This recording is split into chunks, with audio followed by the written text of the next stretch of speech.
screen, by the way.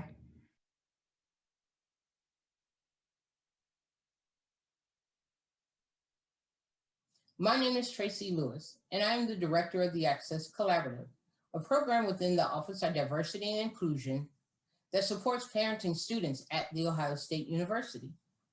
We are so excited to have you join us for a symposium full of empowering and stimulating content.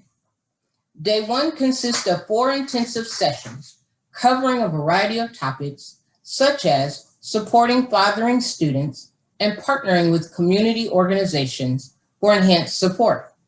These sessions are facilitated by experts in their respective fields. During day 2, you can expect to hear from 2 women who were teen parents that victoriously navigated their way through college to become successful career professionals.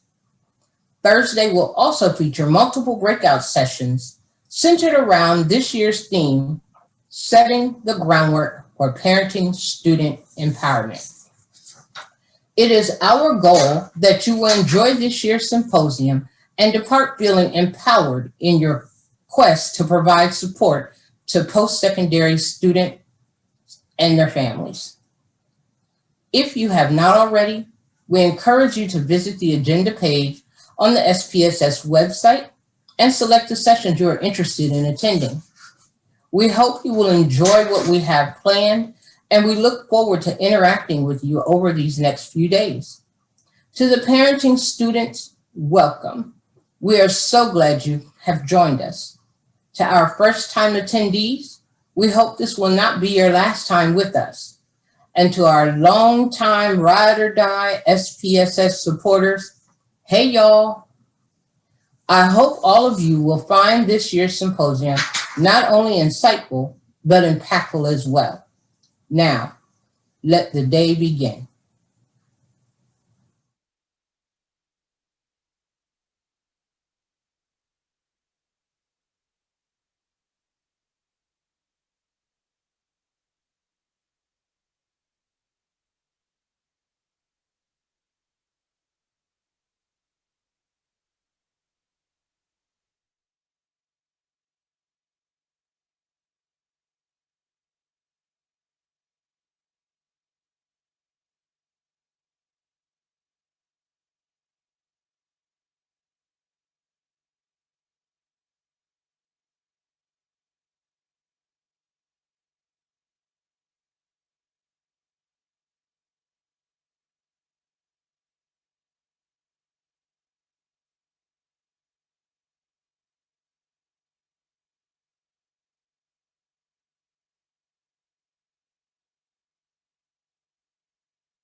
Good morning and greetings.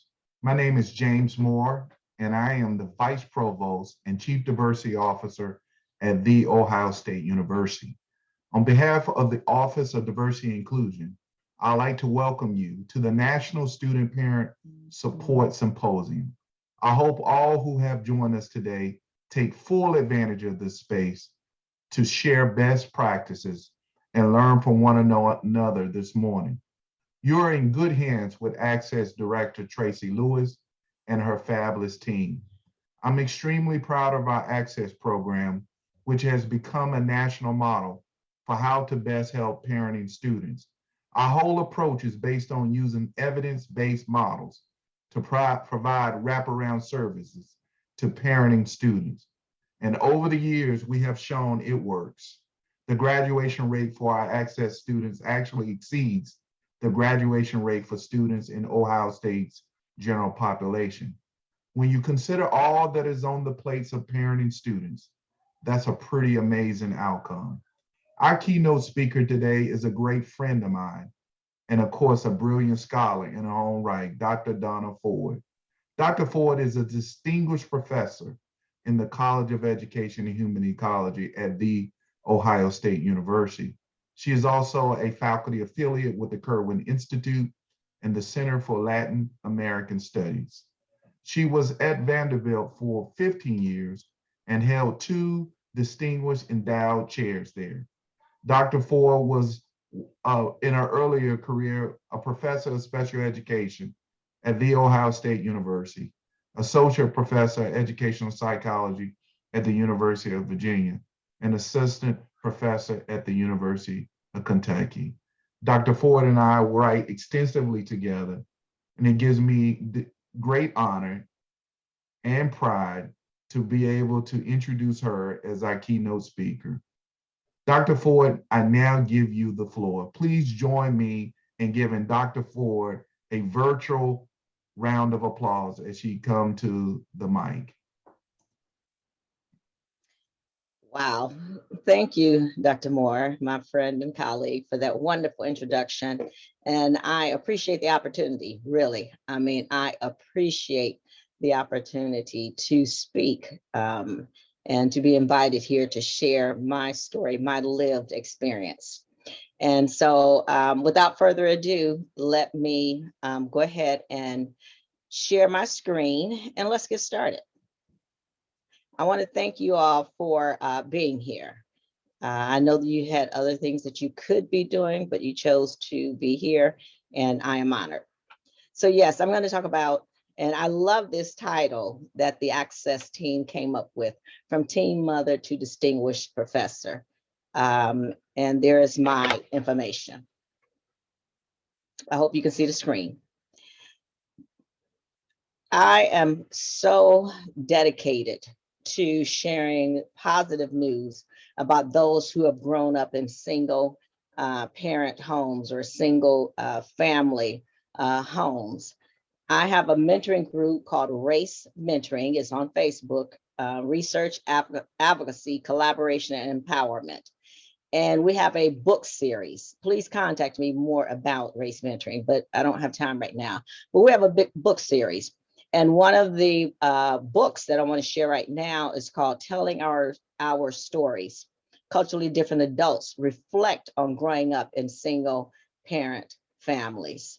And it is not just hearing from females, it is also hearing from our males, our fathers. I hope you will get it. Another one I found, and I apologize for the picture, I just found it. It's also by the same publisher, Information Age Publishers, IAP, and it's called Black Mother Educators. So just want to share two resources for you. So this is me, my graduation picture from Shaw High School, 1979. And yes, this dates me, so go ahead and do the math. I was a teen mother, as we are saying. And at the time of this picture, I was about 4 months pregnant, 4 months pregnant. So I graduated with my about to be a mother, and it was unplanned. So yes, I want to talk about this journey from being the single mom and ending up being a distinguished professor. So I had to share these pictures of my son. That's him, same child. And his name is Kyle, Khyle. So, I just wanted to juxtapose this so you can see us and, turn this story into reality. He doesn't know I showed that, but too bad. Oh, I'm sorry. I wanted to say something. My son, he had chronic ear infections as a baby. By the time he was 18 months, he'd had 18 ear infections. So do the math. That was once a month he had ear infections. Then he got a rare disease that has a high fatality rate. But my son survived, thank God. And it's called Kawasaki's disease. So while I was in undergraduate school, my son was just sick all the time. And when he got Kawasaki's disease, he ended up in the hospital for, I believe it was 3 months. If one would look at my transcript, you would see that I received a D in one class, and the others, they were just very forgiving. I forgot what grade they gave me, but I got a D, and I actually should have failed that class because I stayed with my son every day and every night. And the last thing that was on my mind was school.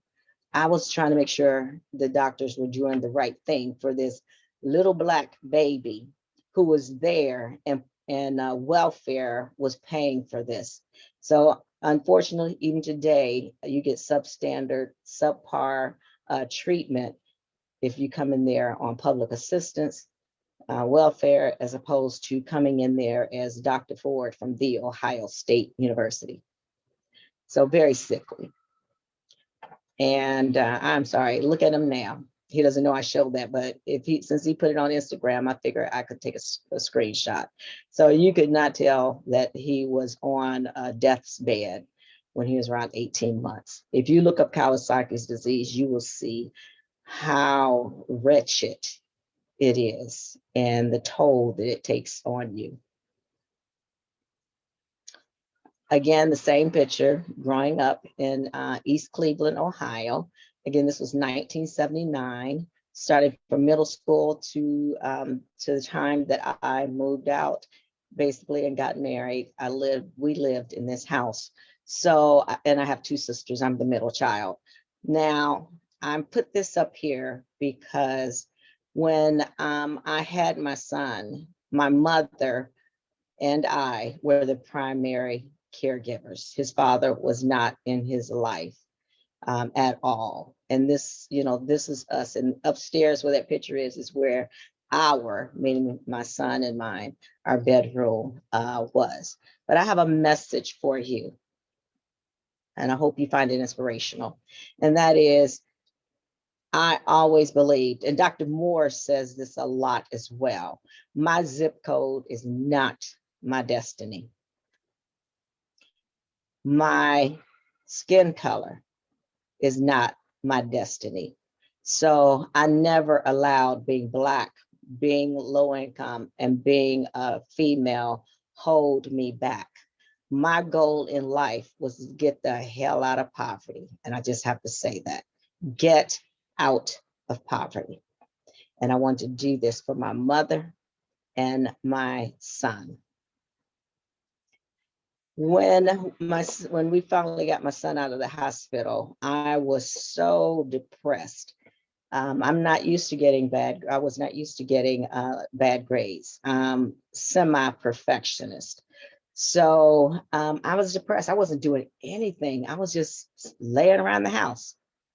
My mother was taking care of my son in every way, to the point, you all, that he called me Donna, started calling me Donna, and started calling her mom. And I knew it was time for me to, shake myself up. But and and get motivated. But I just couldn't find, out how to do it. So one day my mother said to me, and this was like a year.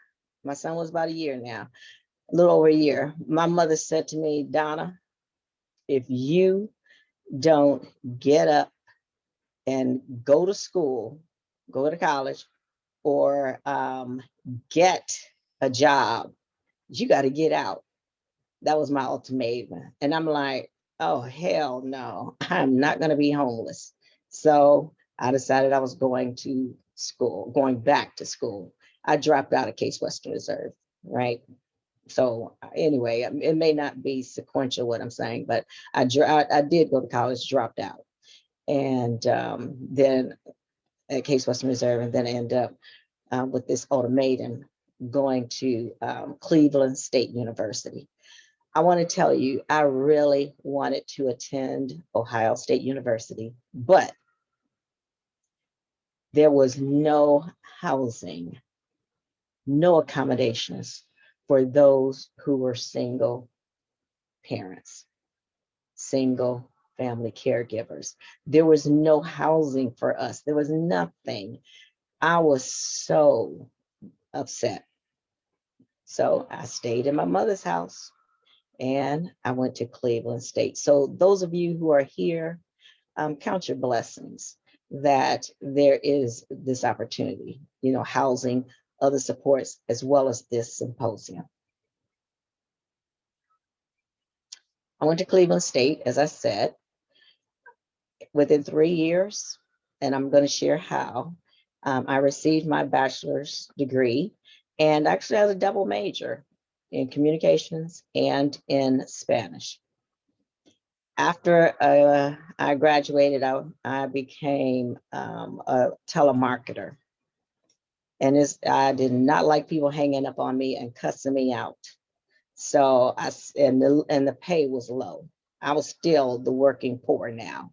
I was still in poverty. So I decided I'm going back to school. Everyone says if you get a graduate degree, everyone was telling me, then you make more money. And I desperately wanted money. So went there, and I was driven. I'm saying I was so motivated, so desperate to get out of poverty and to have a high paying job, that I what's the word I'm looking for? I focused intensely on my education, not neglecting my son, and finished in 1 year. To make a long story very brief, I was encouraged by the dean of the College of Education at Cleveland State University, the first Black dean, to get my doctoral degree. And I did. I didn't know what I was going to do with it. No one in my family had a PhD or an EDD. They weren't university professors. So I'm like, I don't know what I'm going to do with this, but okay. And by the way, the dean and I ended up getting married. That's another presentation. So this was a 6-year program. Being so driven, I graduated in around 3 years and had a 4-point GPA. Let me quickly say this. Here's my journey in the academy. My then husband and I, he became the first Black dean of the University of Kentucky. I moved there with him, the trailing spouse. I was finishing up my dissertation to defend, but eventually I became an assistant professor, not in the College of Education, but I had to be in another college because he was dean, and I was there for 1 year. I was not able to be in the College of Education, so he and I were having tension, and he showed me this opportunity at the University of Virginia, and it was supposed to be temporary. Anyway, I went there and I was an assistant professor, and within 3 years, I was promoted to associate. It usually takes 6 to 7 years for that to happen. Again, I was determined. I did it in half the time. I was recruited, and I'll never forget the call when I was at my desk in my office at University of Virginia, from the Ohio State University. And I was an associate professor, and went up for promotion to full after 1 year. I became full, and I was here for 7 years. I was recruited to Vanderbilt University. And by the way, that is a typo. When I was recruited, I was recruited there as full professor. I was also the first Black endowed chair in the College of Education, the first. This is Donna Ford from Cleveland and East Cleveland, Ohio. Formerly a teen mother. Now I'm full professor and an endowed chair. By the way, I have to tell you this, being first generation for a PhD, when the former president, Gordon Gee, called me on my cell phone and recruited me to Vanderbilt, he told me, we're gonna, not only are you gonna be obviously a full professor, but you're gonna be an endowed chair. And I'm like, what the hell is that? I don't want to be a department chair. I'm not an administrator. That is not me. So I'm like, man, but I couldn't turn it down because of the salary. But I'm like, I don't want to be that. I don't want to be an administrator. So I called my husband, and he's like, explain to me what endowed chair is. I'm like, this is heaven. There for 15 years. And now, as of 2 years ago, thank God, I'm at the Ohio State University again. And I was brought here by Dean Pope Davis as a distinguished professor, just like James Moore. So a distinguished professor of education and human ecology. I love them back. My zip code is not my destiny. Your zip code is not. Your skin color is not. Not only am I a distinguished professor and have 2 faculty affiliate appointments, like Dr. Moore, I'm rated one of the top 200 education scholars by Ed Week. And from a Stanford study, I am ranked in the top 2% of researchers in the world. Please digest that. From teen mom to distinguished professor to the top 2% of researchers in the world. I never imagined that. I can't even say it's a dream come true because I never imagined that. So I am going to be talking about being a mom, all right, a teen mom or a single mom. But I want to let you know I am totally aware, completely aware that our fathers are raising children too by themselves. And I cannot remember the study, but I read that of all single parent fathers, the largest percent are Black men. Don't believe the hype. Don't buy into it. Our fathers get a bad press, a bad rap in social media. But I want you to remember that they are not, they are involved. Let's not keep looking at them as exceptions to the rule. So fathers out there, I hope this message that I share in the time that I have resonates with you. Supermom, this strong Black syndrome is real. Is real. It's like an octopus. We just don't have enough hands, and it seems like enough time. But let me share a few things with you. So yes, this super Black woman syndrome imposed on us is very problematic, which leads to, for example, my being a semi-perfectionist. I want to say that multitasking is essential. It helped me to be professionally successful, and at the same time be a good mom, a great mom, I believe. So multitasking, this is me.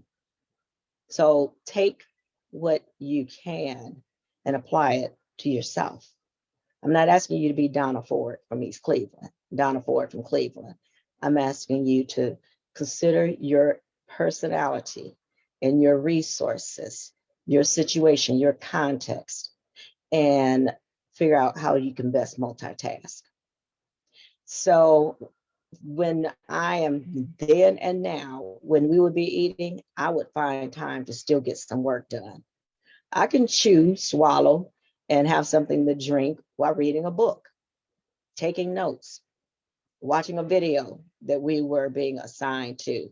And yes, my son, he'd be there and I would have books for him to read or toys, something to keep him constant, not feeling neglected. Traveling, I'm serious. You're the passenger on a plane. You're not driving flying the plane. Read, study, write, do something academic. All right. Homework, project. You're a passenger in a car. Do the same. That's wasted time. I mean, I don't care if you're on the plane for an hour or 4 hours or longer. Get some work done. Watching television it would be on. I'm somewhat concentrating on it, but I'm getting work done. Now, of course, the same would be social media now. We didn't really have that then. And even things like dressing, you know, I'm like, how could I maximize my time? My hair is naturally long. I always wore it and wear it short. I don't have time to be curling this stuff, combing it, braiding it. No, I'm going to slap some water on it, some gel on it. And more recently, like the last couple of months, I'm going to put on a headband. So I cannot take half an hour when I could be doing something. All right. And more. That's me. Do what works for you. There's only so many hours in the day. Time when I was younger was the master. And I didn't know how to really spend it for a while. But when it came to my son, I had to really understand that there was a difference between quality time and quantity time. Small bits of extracurricular activity, reading a book together, watching television together, playing games together. And my games are always academic because I wanted him to always be learning. If it's just 15 minutes a day, that's quality time. You think you need to do an hour or two? No, you use the time that you have and make it work for you. I need to talk about guilt. So, and it's real. So my son was this age here around 8. By then I was married, like I said, to the dean, and we're at the University of Kentucky. But he was playing basketball, and I was studying for my dissertation. I mean, I was finishing it. And I remember I was reading a book and I heard someone say, something like, "Way to go, Kyle," a 3-point shot or whatever. And I'm like, my Kyle? And, I cheered like everyone else, but I didn't see it. So when the game was over, my son said to me, I said, Kyle, son, I'm so proud of you. You 3-pointer. Wow, that's fantastic. And he said to me, listen, you all, I'm not going to tear up.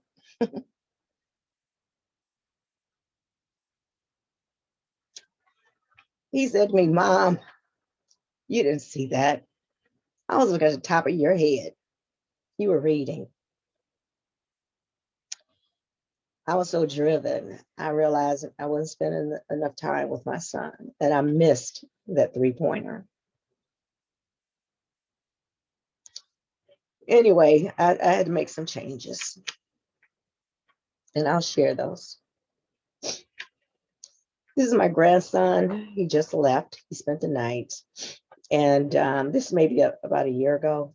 Anyway, so this is Kyle, and this is Kyle Jr. We call him KJ. And one of the reasons I am so glad, beyond glad to be back at OSU is that my son lives here and I get to see him and I get to have my grandson. but I'm there when he plays basketball, for example.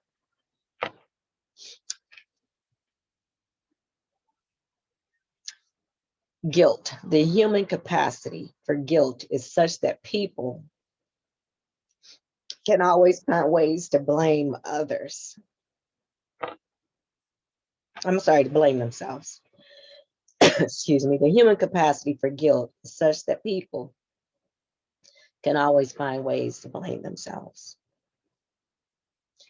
I think while all mothers deal with feelings of guilt, working mothers are plagued by guilt on steroids. That was me. The very fact that you worry about being a good mom means you already are one. And fathers, this is for you too. Dads, this is for you. Guilt can either hold you back from growing, or it can show you what you need to shift in your life. That basketball story, I had to make some changes. Again, understand quality versus quantity time. I decided, and it's not here, but it just came to me. My son was going to always be first, but I was going to achieve my dreams and goals. I want to share with you some characteristics of a scholar that we didn't have these models back then, but I'm reflecting. This is retrospective, what I was doing then, and so I hope these strategies are resourceful. I'm sorry, are helpful. I'm sorry, you guys. I'm still thinking about the basketball. Okay, bear with me. Okay, so Gilman Whiting, associate professor at Vanderbilt University, he created the scholar identity model for Black males. Please look his work up on my website, which is below, and look him up. And I made modifications to it and created FAME, the Female Achievement Model for Excellence. You can find that on my website. So how did I, just start doing much better? Well, going back and digressing a little bit, and I want you to think about the notion of it takes a village. Communalism. Find your support system to help you while you're in school.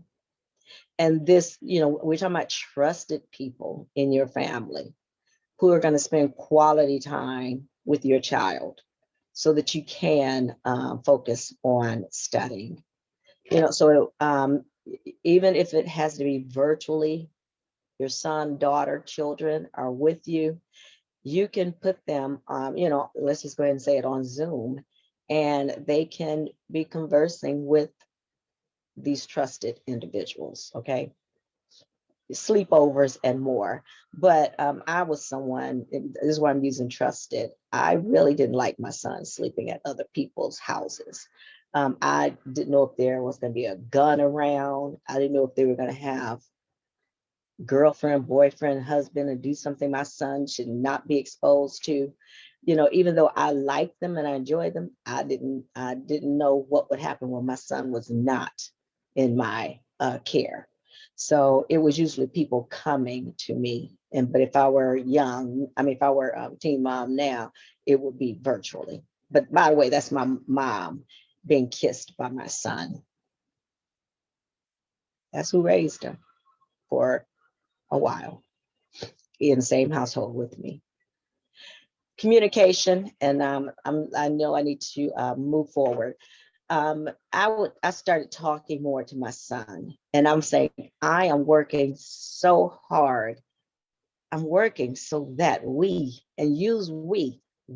can, you fill in the blank, but for me, it was get out of poverty, get a nice house, get us a nice car, get you into a good school, get you more toys, more books, etc.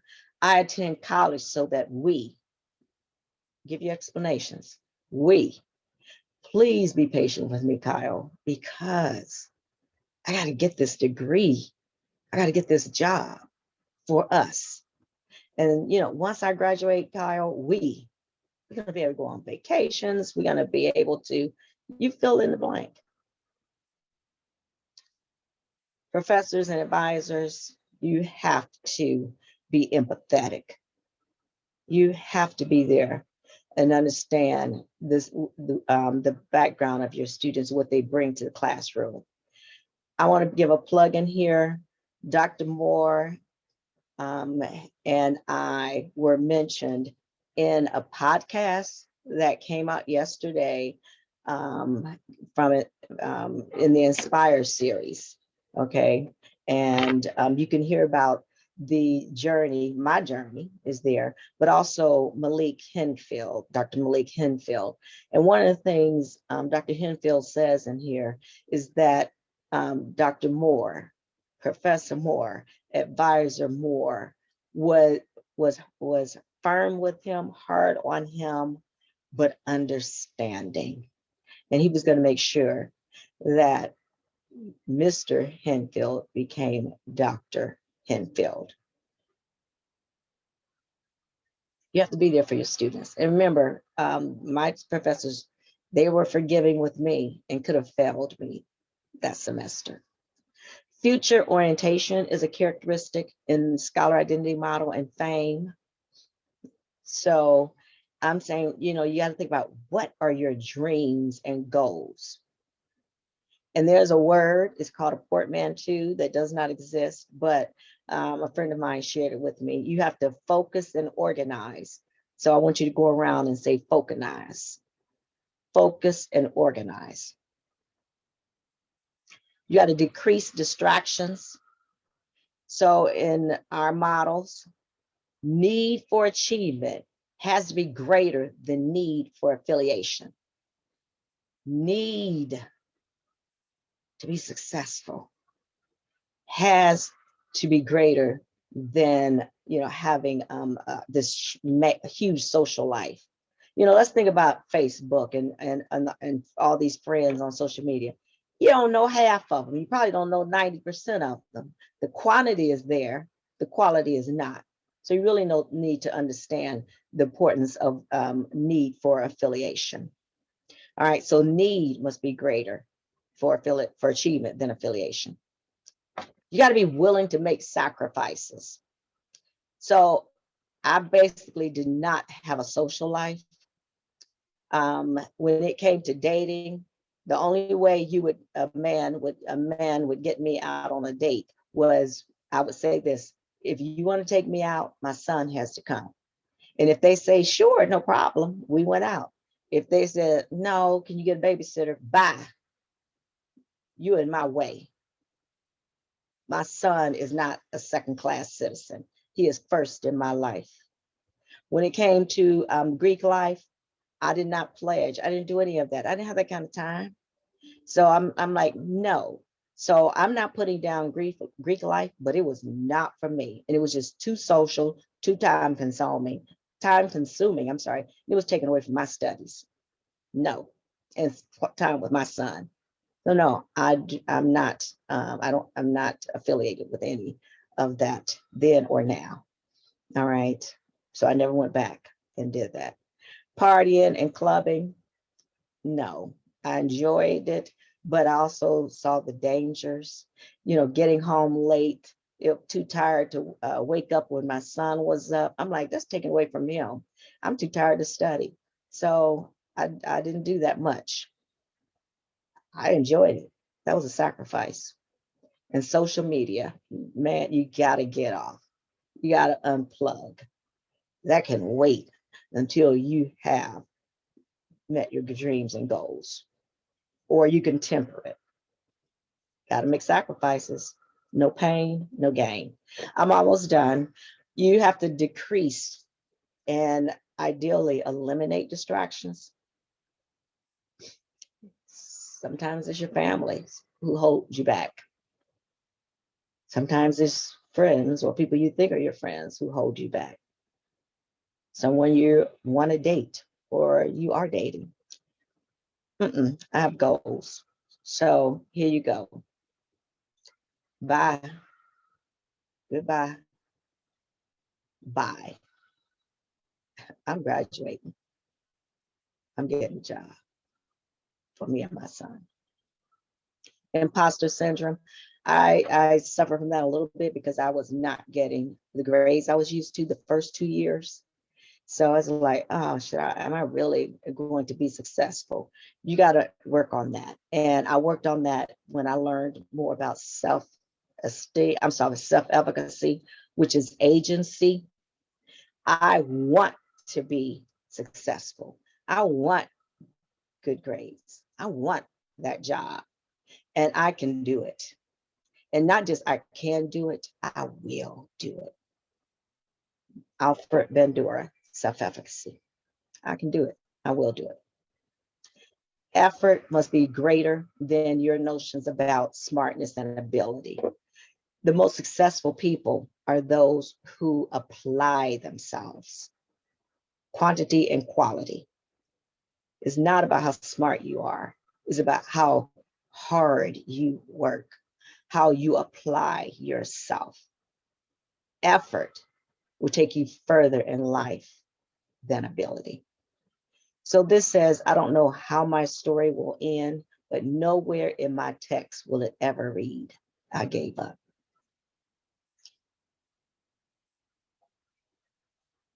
When you become successful, and this is a message to you as teachers, faculty and advisors, you got to give people a hand. You got to pull them up. So I saw this a couple of days ago, and it says, one day you will tell your story on how you've overcome what you're going through now, and it will become someone else's survival. It can become someone else's survival. This is why I was so pleased to be asked to be a keynote speaker. I hope I've inspired you, and I hope there are some takeaways. That's my context, my lived experiences. You have yours, but the bottom line is your child comes first. You are their first and forever caregiver, teacher, friend, role model, mentor, and more. You are. And everything else, at least for me, revolved around my son. And I'm happy to say he's an entrepreneur. He has his own business where he makes furniture here and in Columbus, Ohio, doing quite well. So thank you for allowing me to share with you my story, my journey from teen mother to distinguished professor. I'm wishing you all the best, and I will stop sharing my screen.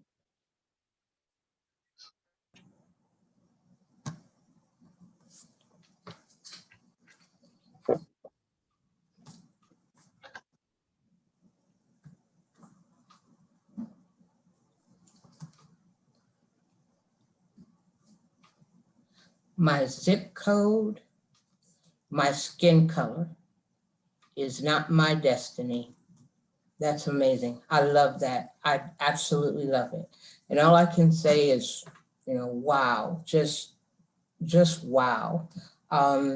What a way to start off the 2021 symposium.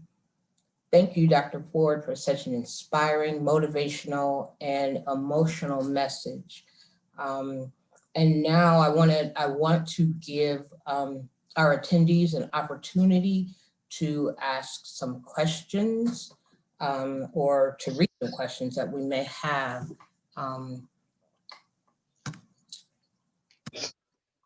Thank you so much. Okay. I look forward to your questions. Great. Okay.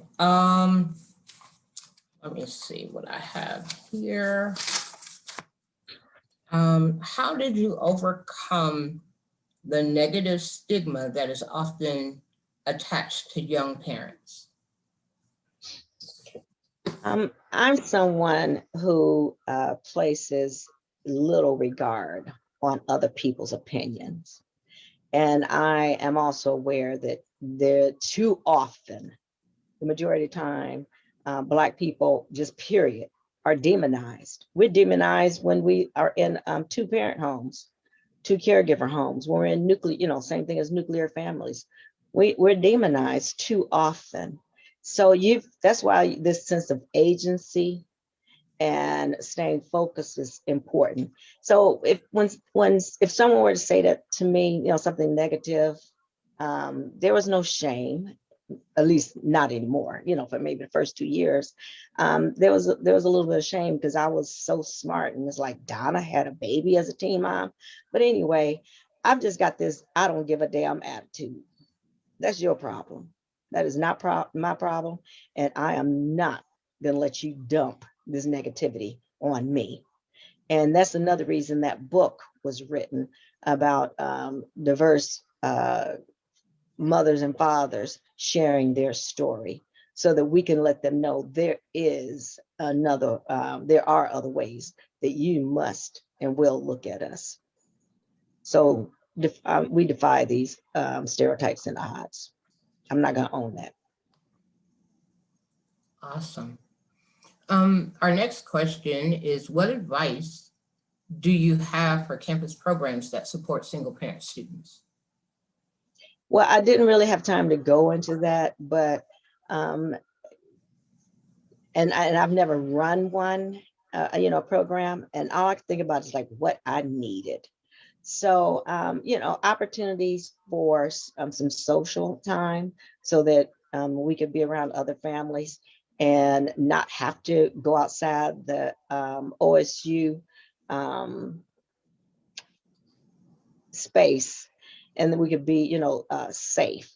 We can also, that would also create a sense of community, a sense of family, and others who, are the mothers and fathers, they could become trusted caregivers too. So, I may have a class at 4 o'clock, and I can ask, someone else in the group, are you free, to watch my son? They can have playmates, but I'm also going to say, and let's make sure they're reading and, staying focused / focused. So make sure that there are opportunities, lots of opportunities for community building, for team building, for creating a sense of family, and having these opportunities so that they're free, so that costs won't be prohibited, so that they are, on campus. We can stay here and, be in familiar places, have professional development like we're doing right now, where you are, and it's easy to do remotely, where you are having speakers share their realities, share their lived experiences, the difficult pieces, but also how they triumphed and were resilient. So those are a few things that come to mind. Be empathetic and be forgiving. Be patient. Have high expectations. Awesome. That is great advice. We have a question that I'm going to actually combine two questions because they focus on faculty and how faculty can make the changes, but yet keep the academic rigor and balance being a caring faculty person for students who are parents, but also making sure that they're keeping those academic boundaries. What kinds of things would you suggest to faculty? Well, in order for faculty to understand and advisors to understand your situation, you have to share it with them. Share what feels safe and comfortable, but you definitely have to let them know that you are a single parent, you are a single caregiver. Let them know what your goals and dreams are. Let them know, what help you think you need. Go ahead and just let them know. So, if, let them know you may have difficulty getting a babysitter. Let them know that your son, like mine, is sickly. Yeah, always he's got ear infection again. Yes, he's got an ear infection again, 18 times. I'm saying he's got an ear infection. And certainly Kawasaki's. And I didn't really tell them about Kawasaki's because we didn't have the communication methods that we have now. It was telephones, and I did not have a cell phone. I don't even know if they were around. But anyway, I couldn't reach these professors. So I told them at the last minute, why I wasn't attending class, and they were understanding, and they let me know what I needed to do to make up the coursework. So in other words, if they don't know what's going on in your life, then they cannot be helpful to you. So you got to share that. And I can't say it enough, faculty, advisors, etc. Help our students decrease these barriers. I don't want you to be a barrier for them. I want you to be an ally. I want you to be an asset. I want you to be a resource. I want you to, be a listener. I'm not saying be a counselor, but listen and do everything you can to make sure your students are successful. We're doing this with COVID. We're being more lenient, more forgiving, more empathetic. So that's COVID. That's affecting the world. Well, your students are also raising their child by themselves, so to speak. So changes need to be made, and that's called equity. We're coming with different issues and needs. You got to do something different from us. Not equality, but equity. That's an excellent answer, and I can't agree with you more. The students have to know that you care about them. And the students have to be able to feel comfortable in sharing that as well. So excellent information. Other than your internal drive, who or what was important to helping you get through your education? Well, it was definitely the intrinsic motivation. It was extrinsic too. I was doing this for my son, all right, for my mother.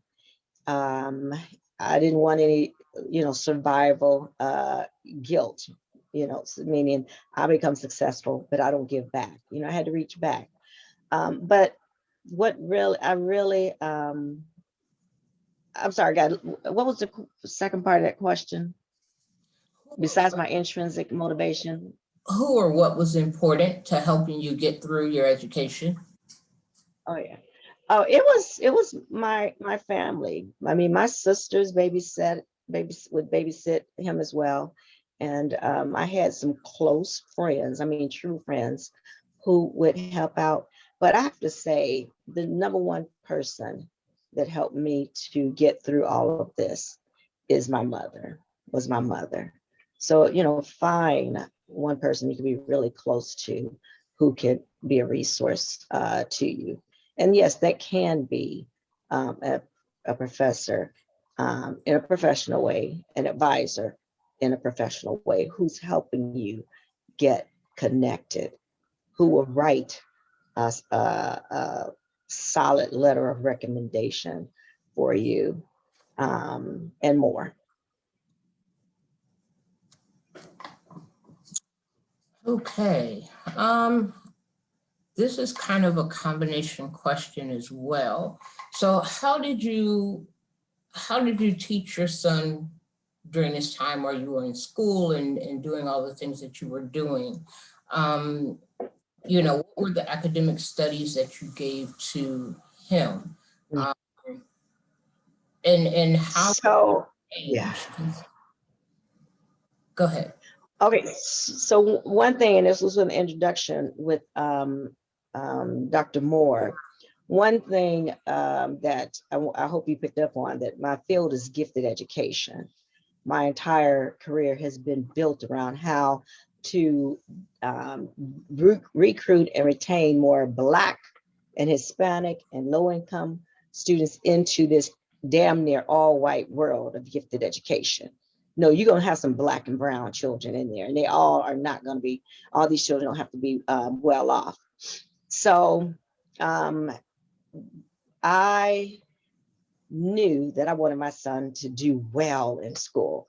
And going back to in life, going back to multitasking, if we were at the grocery store, I was talking to him in complete sentences and detailed explanations about, different sections in the grocery store, right? And so I'm teaching him about categorization.